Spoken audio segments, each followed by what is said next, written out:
Dear young students, welcome you all for Postures to Morals 2, the 82nd in the program. We shall look at shoulder stretch, which also involves some sense of balance and stability. Then again look at Swami Vivekananda's great caliber, how he could organize his thoughts and how he could, straight from the brain to the book, he could achieve. First, the shoulder stretch.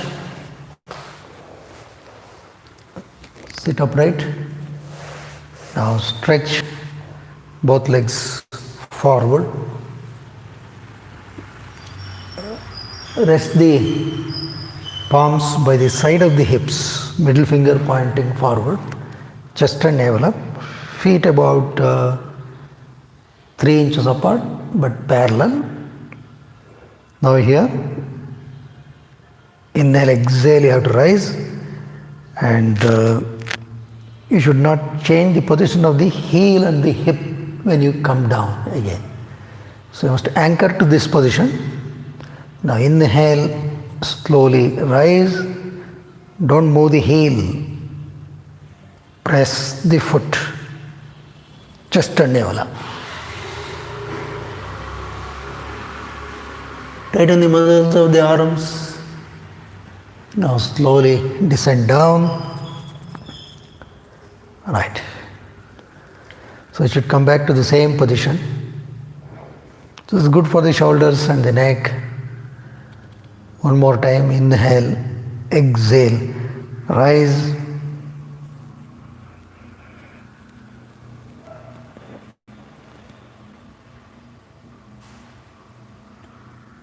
Activate the back of the thighs. Slowly come down. Sit upright. Writing book is not that easy. You have to organize your thoughts and you must articulate properly. But speech reasonably easy, and you can have some freedom, but Swami Vivekananda had that great caliber. His speech was so organized, perfect articulation, and also the authority on language.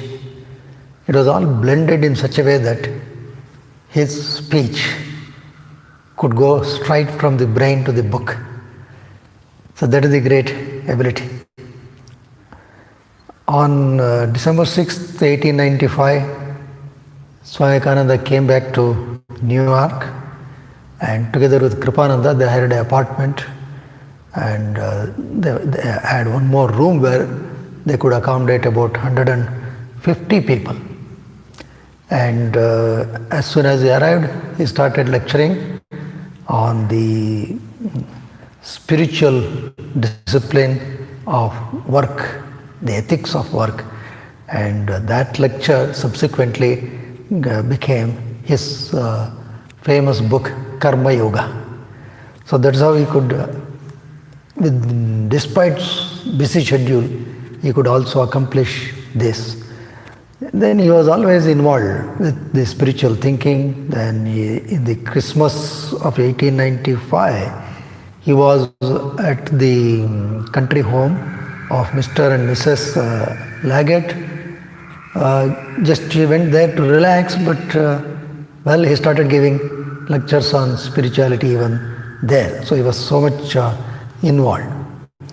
And then after New York, he came to Detroit with his famed stenographer J.J. Goodwin, and at that time Vivekananda was almost possessed by the love of God. So he used to speak more on the love of his beloved mother. And when he was speaking, I think this Mrs. Funk, she has written on one of the occasions, she found that it was so absorbing, and she has written that it was as if the spirit had almost burst the bonds of flesh. And it was then that I saw a foreshadowing of the end. So she could see Vivekananda's spirit really going beyond the flesh. Then afterwards, again he came back to New York, where he started again giving lectures at Hardman Hall, the People's Church, and later at the Madison Square Garden. And it is here that he gave another famed series of lecture on love of God, and that was to become another very famous book of Swami Vivekananda, Bhakti Yoga. So that is how he could do. So most of us talk about time management, but see Swami Vivekananda, despite his busy schedule, he also has contributed several landmark books, and it was possible because of his focus of the mind. He was so focused, and this is something that we all should draw inspiration. Namaste.